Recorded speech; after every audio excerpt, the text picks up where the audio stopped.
Hello everyone. आज मैं आपसे बात करने वाला हूँ बेस थ्योरम के बारे में। बेस थ्योरम जो है इसका नाम एक बहुत ही फेमस ब्रिटिश मैथमेटिशियन थे उनके नाम पर रखा गया, जिनका नाम था थॉमस बेस। उनका एक रिसर्च पेपर पब्लिश हुआ था 1763 में, जिस पेपर का नाम था बेसियन डिसीजन थ्योरी, जहाँ पर इसको पहली बार डिस्कस किया गया। तो आइए शुरू करते हैं बेस थ्योरम।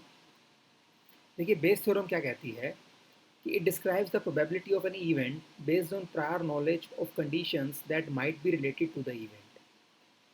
यहाँ पर जब हम बात कर रहे हैं प्रायर नॉलेज की, तो कहना चाहता है कि आप किसी प्रॉब्लम से डील कर रहे हैं और उस प्रॉब्लम के अकरेंस और नॉन अकरेंस की पॉसिबिलिटी आपको पता है, लेकिन जो प्रॉब्लम है आपके सामने इस वक्त वो कोई नई प्रॉब्लम नहीं है। इस तरह की प्रॉब्लम से आप अपने पास में भी डील कर चुके हो, मतलब उस प्रॉब्लम से डील करने का आपका पुराना एक्सपीरियंस भी है।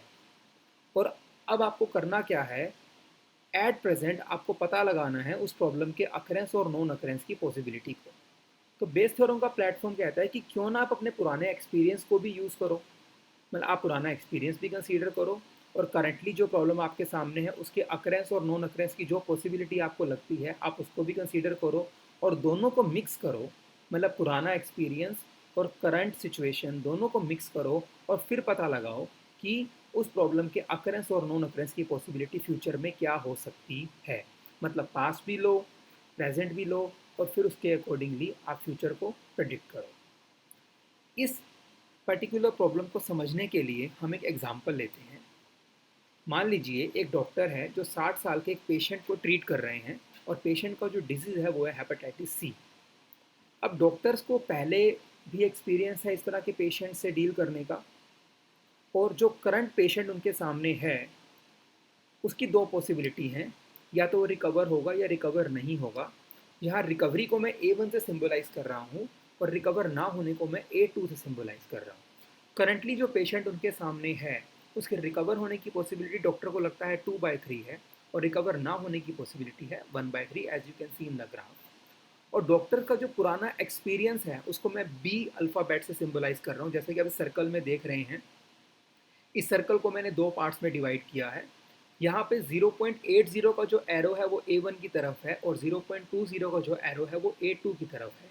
क्या कहना चाहता है, इस सर्कल की मदद से मैं आपको ये बताना चाहता हूँ कि डॉक्टर्स का जो पुराना एक्सपीरियंस है, जिसको मैं बी से सिंबलाइज कर रहा हूँ, वो ये कहता है कि 80% केसेस में इस तरह के पेशेंट ठीक हो जाते हैं जो उनका प्रीवियस एक्सपीरियंस रहा है इस तरह के पेशेंट्स के साथ, और 20% केसेस में वो ठीक नहीं होते। ये तो उनका पुराना एक्सपीरियंस हो गया। और जो करंट पेशेंट उनके सामने है उसके जो ठीक होने की पॉसिबिलिटी है वो उनको 2/3 लग रही है, और ठीक ना होने की पॉसिबिलिटी 1/3 लग रही है। और बेस थ्योरम कहता है कि आप क्या करो, अपना पुराना एक्सपीरियंस और करंट सिचुएशन दोनों को एक साथ स्टडी करो और फिर पता लगाओ कि फ्यूचर में क्या हो सकता है। तो हम समझते हैं बेस थ्योरम को फॉर्मूला की हेल्प से। सबसे पहले, जैसा कि मैंने कहा कि हमें दो प्रोबेबिलिटी को एक साथ स्टडी करना है। कौन सी प्रोबेबिलिटी, आपके पुराने एक्सपीरियंस के बेस पे जो प्रोबेबिलिटी आपके सामने है वो, और करंट सिचुएशन जो आप फेस कर रहे हो उसके अकरेंस और नॉन अकरेंस की पॉसिबिलिटी को आपने स्टडी करना है। तो यहाँ पर आप देख रहे हैं मैंने MA1 और MA2 यूज़ किया है। MA1 का मतलब है रिकवरी होने की केसेस, और A2 का मतलब है रिकवरी ना होने के केसेस, और B का मतलब क्या है, उनका पुराना एक्सपीरियंस, जो B अल्फ़ाबेट में यूज़ कर रहा हूँ। जैसा कि बेस थ्योरम कहता है कि हमें दोनों प्रॉब्लम्स को एक साथ स्टडी करना है, या मैं कहूँगा कि दोनों प्रोबेबिलिटीज़ को एक साथ स्टडी करना है, पुराने एक्सपीरियंस और करंट इशू सिचुएशन। तो हमने क्या किया, क्योंकि हम एक साथ स्टडी कर रहे हैं, इवेंट्स कंपाउंड हैं, हम मल्टीप्लिकेशन का रूल फॉलो कर रहे हैं। तो PA1 क्या था, 2/3। पुराना एक्सपीरियंस क्या कहता था, ठीक होने की पॉसिबिलिटी 0.80, हमने कंबाइन किया, हमारा टोटल आ गया 0.53। सिमिलरली, ठीक ना होने की पॉसिबिलिटी करंट पेशेंट की कितनी है, 1/3, दैट इज़ PA2। और उनका प्रीवियस एक्सपीरियंस क्या कहता है कि ठीक नहीं होगा, दैट इज़ 0.20। कंबाइन किया और टोटल कितना आया, 0.07। और अब हमें निकालने हैं total number of equally likely cases, जिसको मैं PB का नाम दे रहा हूँ। तो कैसे कर रहा है वो, बेस थ्योरम क्या कहती है, ऊपर के जो आपने PA1 एंड B और PA2 एंड B निकाले इसका क्या कर दो, टोटल कर दो। तो टोटल किया 0.53 प्लस 0.07, टोटल कितना आया, 0.60। ये हमारा क्या निकल कर आ गया, and that is total number of equally likely cases. यहाँ पर अब हमारे पास क्या हो गया, हमने पुराने एक्सपीरियंस और करंट सिचुएशन की प्रोबेबिलिटी को दोनों को एक साथ स्टडी किया, और अब देखते हैं कि उस 60 साल के पेशेंट के ठीक होने की पॉसिबिलिटी क्या है। By putting the formula of M by N, जहाँ पर एम ए वन का मतलब क्या है, probability of A one and B, जैसे ऊपर लिखा गया है, और एम ए टू का मतलब क्या है, probability of A two and B, और एन क्या है हमारा, प्रोबेबिलिटी ऑफ बी जो हमने कैलकुलेट किया विच इज 0.60। तो हमने वैल्यूज़ को पुट किया। ठीक होने की पॉसिबिलिटी कितनी है, 0.53 बाई 0.60, दैट इज़ 88% चांसेस है कि वो ठीक हो जाएगा पेशेंट। और ठीक ना होने की पॉसिबिलिटी 0.07 डिवाइड बाई 0.60, तो 12% चांसेस है कि वो ठीक नहीं होगा। मतलब उनका पुराना एक्सपीरियंस और करंट सिचुएशन को मर्ज करना ही क्या कहता है, बेस थ्योरम कहलाता है। आइए कुछ इलस्ट्रेशन देखते हैं बेस थ्योरम को लेकर। पहली इलस्ट्रेशन में मैं क्या लेके चल रहा हूँ, एक इंश्योरेंस कंपनी है। उस इंश्योरेंस कंपनी ने 4000 स्कूटर ड्राइवर, 8000 कार और 10,000 ट्रक ड्राइवर का इंश्योरेंस किया है। अब यहाँ पर हमें पता ये लगाना है कि क्या पॉसिबिलिटी है कि ट्रक ड्राइवर का एक्सीडेंट होगा, हमें ये पता लगाना है। और क्योंकि इंश्योरेंस कंपनी बहुत ही पुराने वक्त से इंश्योरेंस करती आ रही है, तो उनका जो पुराना एक्सपीरियंस है वो ये कहता है कि जो स्कूटर ड्राइवर के एक्सीडेंटल केसेस उनके पास आते हैं वो 0.01 है, कार ड्राइवर के जो केसेस आते हैं वो 0.03 हैं, और जो ट्रक ड्राइवर के केसेस आते हैं वो 0.15 है। That is insurance company previous experience. हमें क्या करना है, करंट सिचुएशन और प्रीवियस एक्सपीरियंस को सबसे पहले तो मर्ज करना है। तो पहले तो हम ये देखते हैं कि स्कूटर ड्राइवर के एक्सीडेंट की करंट पॉसिबिलिटी है कितनी।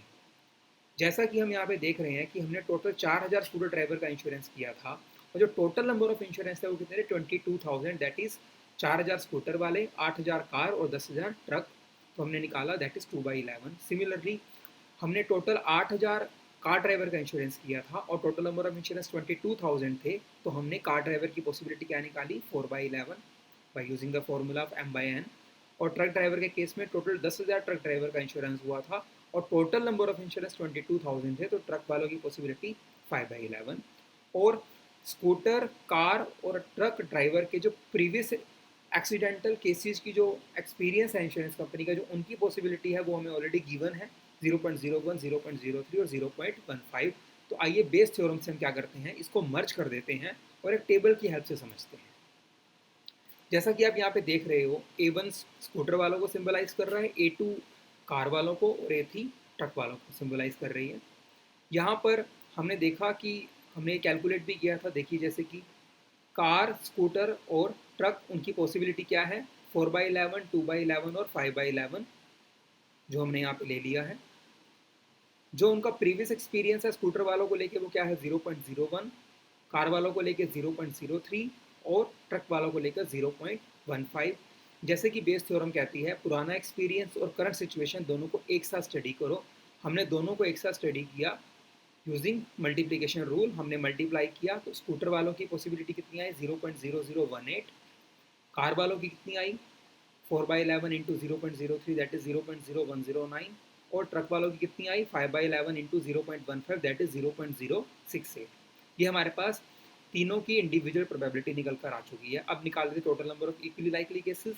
हमने तीनों का टोटल किया, तीनों मतलब कौन से, तीनों जॉइंट प्रोबेबिलिटी का टोटल किया, 0.0018 plus 0.0109 plus 0.068 that is equal to 0.0807। अब हम देख लेते हैं हमारा जो स्कूटर की पॉसिबिलिटी है वो क्या है, by following the formula of M by N. तो जैसा कि आप देख रहे हैं यहाँ पर जॉइंट प्रोबेबिलिटी क्या थी स्कूटर की, 0.0018 और total number of equally likely cases 0.0807। Answer क्या आया, 0.022। कार के केसेस में जॉइंट प्रोबेबिलिटी क्या थी, 0.0109, हमने उसको भी पुट किया, टोटल क्या आया हमारा 0.135। और ट्रक के केसेस में हमारी जॉइंट प्रोबेबिलिटी क्या थी, 0.068 और टोटल हमारा क्या था यहाँ पर पी बी, दैट वाज 0.0807। हमारा टोटल क्या आया, 0.842। जैसा कि हमसे पूछा गया था, हमें बताना यह था कि ट्रक ड्राइवर के एक्सीडेंट की पॉसिबिलिटी क्या है, तो हमारा आंसर क्या आ गया, 0.842। ठीक है, इस तरीके से हम बेस थ्योरम की हेल्प से हम किसी भी इवेंट के अकरेंस और नॉन अकरेंस की पॉसिबिलिटी को निकाल सकते हैं। आइए एक और केस देखते हैं। इस इलस्ट्रेशन में मैं आपके साथ एक गेम खेलने वाला हूँ, और गेम क्या होने वाली है, इस गेम को हम समझते हैं कुछ ग्राफिक्स की हेल्प से। यहाँ पर मैं आपको दो बैग दे रहा हूँ, बैग ए और बैग बी। जैसा कि आप देख रहे हैं बैग ए और बैग बी दोनों में 8 बॉल्स हैं, और आप देख रहे होंगे बैग ए में 3 ब्लैक और 5 वाइट है, और बैग बी में 7 ब्लैक और 1 वाइट कलर की बॉल है। गेम ये है कि आपको या तो बैग ए में से बॉल निकालनी है या फिर बैग बी में से बॉल निकालनी है, पहली चीज़। दूसरी चीज़, आप जीतोगे तब जब आप ब्लैक कलर की बॉल निकालोगे। तीसरी चीज़, आपको एक नहीं आपको दो ब्लैक कलर की बॉल निकालनी है। चौथी चीज़, आप एक वक्त पे एक ही बॉल निकालोगे। कहने का मतलब ये है कि अगर आपको बैग ए में से दो बॉल निकालनी है तो एक बार हाथ डाल के दो बॉल नहीं निकालोगे, पहले एक बॉल निकालोगे और फिर से बैग में हाथ डालोगे, फिर से एक बॉल निकालोगे। मतलब दो बार बैग में हाथ डालना है और एक बार में एक ही बॉल निकालनी है। जीतोगे तब जब ब्लैक कलर की बॉल आएगी, और जो बॉल आप निकालोगे बाहर आप उसको वापस बैग में नहीं रख सकते। तो हम क्या करने वाले हैं, जो अगर हमने बैग ए से बॉल निकाली तो उसको बैग सी में रखेंगे, और अगर बैग बी से बॉल निकाली तो उसको बैग डी में रखेंगे। इस सिचुएशन के अलावा हमें एक और कंडीशन दी गई है, वो ये है कि अगर हेड आया, मतलब मैं सिक्का उछालूंगा, अगर हेड आया तो बैग ए को यूज़ करोगे, और अगर टेल आया तो बैग बी को यूज़ करोगे। और हमें फिर बताना है कि बताइए बैग ए में से ब्लैक कलर के बॉल के आने की पॉसिबिलिटी क्या है। तो आइए शुरू करते हैं गेम को। मैं सिक्का उछाल रहा हूँ और देखते हैं कि पहले क्या आता है। ये देखिए पहले आ गया हेड। जैसा कि हमने बात की थी कि अगर हेड आया तो बैग ए यूज़ होगा, तो हम क्या करेंगे, बैग ए में हाथ डालेंगे और उसमें से एक बॉल निकालेंगे जो कि कौन से कलर की होनी चाहिए, ब्लैक कलर की।